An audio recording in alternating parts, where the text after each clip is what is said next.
mais si vous souhaitez récupérer plus de 10 000 données, il va falloir utiliser au contraire non plus l'API record, enfin non plus le search, pardon, mais l'API download qui va vous permettre de télécharger l'ensemble des données. Donc ça veut dire qu'on va demander au serveur non plus de nous streamer des données comme ça pour les interroger, mais de nous envoyer un gros bloc d'informations d'un coup. On va devoir utiliser le terminal pour ça? Non, non, on va refaire la requête ici, tu vas voir, c'est assez simple. Ok. En fait, je vais supprimer row et start, et maintenant on va avoir plusieurs trucs. Avant, ce qu'on faisait, c'est qu'on faisait un search, c'est-à-dire qu'on demandait à notre serveur d'aller chercher des morceaux de données à l'intérieur du serveur. Ok. Et eux, ils ont également une autre API qui permet de dire, bah, au lieu d'aller chercher dans le serveur, c'est-à-dire qu'au lieu que lorsque le serveur reçoit la donnée, il regarde à l'intérieur vraiment dans l'information ce que tu souhaites récupérer. Donc, est-ce que tu veux faire du tri? Est-ce que tu veux récupérer uniquement 10 valeurs? Est-ce que tu veux récupérer uniquement le nombre de prénoms masculins ou féminins, etc. Au lieu de trier, ils ont une API qui permet de dire au serveur, donne-moi juste toutes les infos. Ça, c'est la méthode download. Et ça veut dire, notre client, lui, va juste dire au serveur, fais pas de calcul, cherche pas à trier, juste renvoie-moi les infos brutes.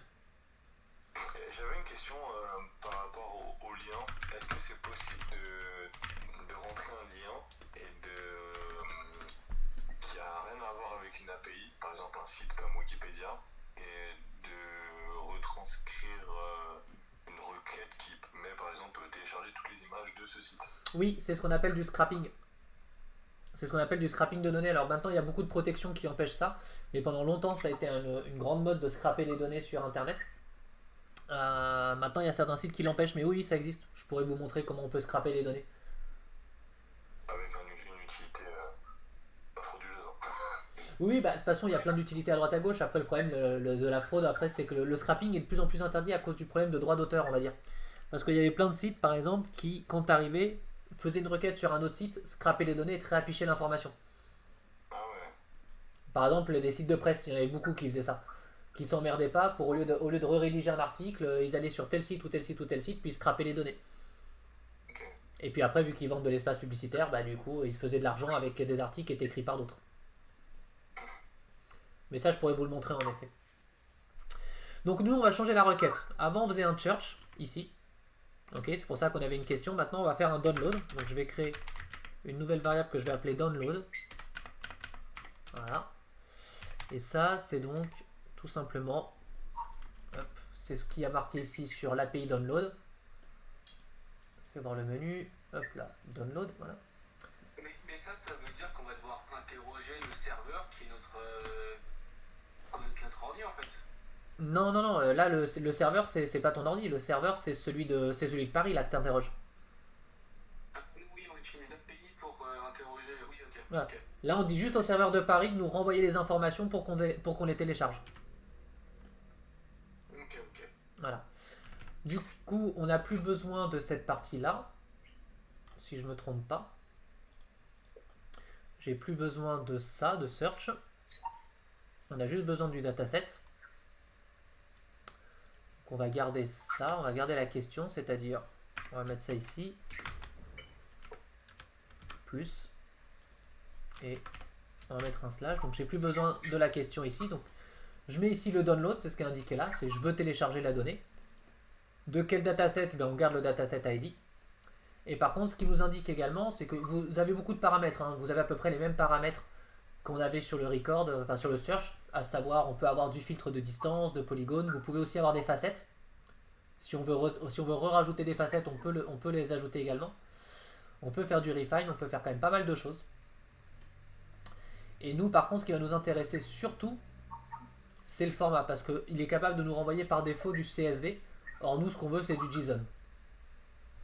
Donc, on va rajouter let format égale, et comme toujours, eh bien, on rajoute un paramètre, donc c'est esperluette, le nom du paramètre, format, égale JSON. Du coup, si je refais ma requête, c'est opendata.paris avec la version. Au lieu de la question maintenant, c'est le download que j'ai. Mon dataset, en effet. Je n'ai plus le row, je n'ai plus le start et je n'ai plus le index, mais je vais avoir à la place le format. Et maintenant, si on remplace du coup dans notre load data l'écriture qui était en dur ici, par la requête, on va bel et bien avoir normalement une demande qui va s'effectuer. Alors ça prend un peu de temps. Et voilà. Et là vous avez ici un tableau qui arrive. Alors vous remarquez que le fichier JSON ne revient plus comme il était avant. Avant, vous vous souvenez, on avait un init, on avait des params aussi qui nous rappelaient la requête qu'on avait effectuée, etc. Là, vous recevez directement le tableau record. Vous voyez? Avec directement dans le tableau qu'on avait dans le record, à savoir le dataset ID qu'on retrouve et les fields. Du coup, voilà comment vous pouvez récupérer d'un coup les 21 724 données. En mode assez simple au final.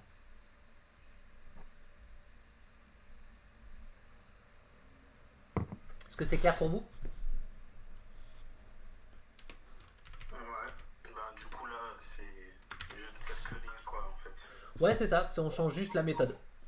Juste la méthode d'interrogation de l'API et puis vous êtes bon.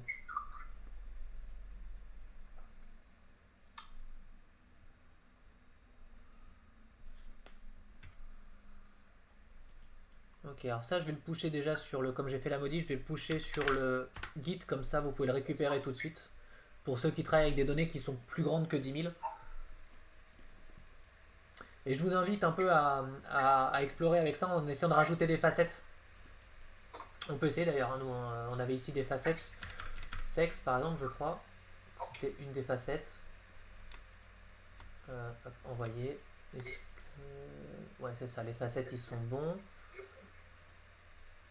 Donc qu'est-ce que ça donne si on rajoute une facette à ces données-là, puisque il nous dit qu'on peut en rajouter. Donc on peut dire tout simplement ici let facette égale esperluette facette égale hop. Et on va rajouter le facette sexe pour essayer de voir si on peut le trier.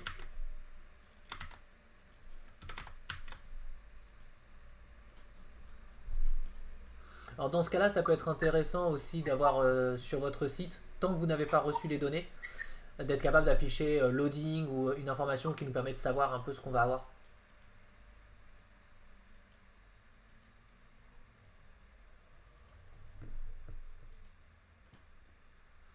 Ah, les facettes en download, elles n'ont pas l'air de bien marcher par contre.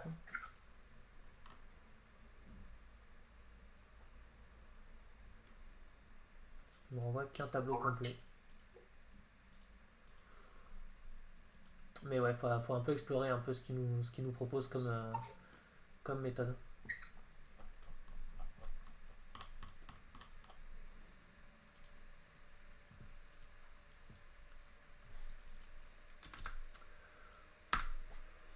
Ok, voilà pour ça.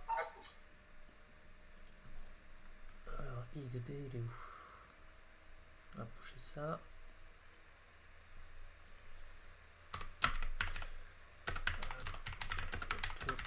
2,2.